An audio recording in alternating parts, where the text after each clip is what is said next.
भनेपछि हेमराज थापा भन्यो होइन, रासपा भन्यो, हामी सबै युवा साथीहरूले दिउँला पनि भनेकै होइन।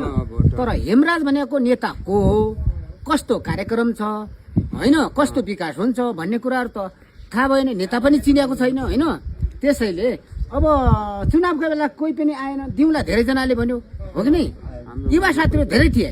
तर नेता को हो, मान्छे को हो, विकास कस्तो हो, कुनै त्यसको लक्षणै थाहा भएन भनेपछि त्यति थेउला मर्याक नै। त्यसैले होइन अब के भन्नुहुन्छ, अझ आज पनि कार्यक्रम भयो, विशेष गरी जानकारी छैन नि हो। आज हामी तलबाट भारी बोकेर आयौँ होइन, त्यो भेट हुँदाखेरि मात्र हामी यहाँ बस्यौँ, कार्यक्रममा समावेश भयौँ होइन। त्यसैले यस्ता कुराहरूमा कार्यक्रम भन्ने क्या हो कस्तो भन्ने कुरा थाहा भएन नि त। कुरा यसरी राम्रोसँग अब विकास चाहियो हामीलाई होइन।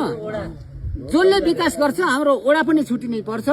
हाम्रो मलबनबाट आउँदाखेरि 4 घन्टा लाग्छ, बिरामी बोकेर ल्याउनु पर्छ, डोकामा बोकेर आउनुपर्छ होइन।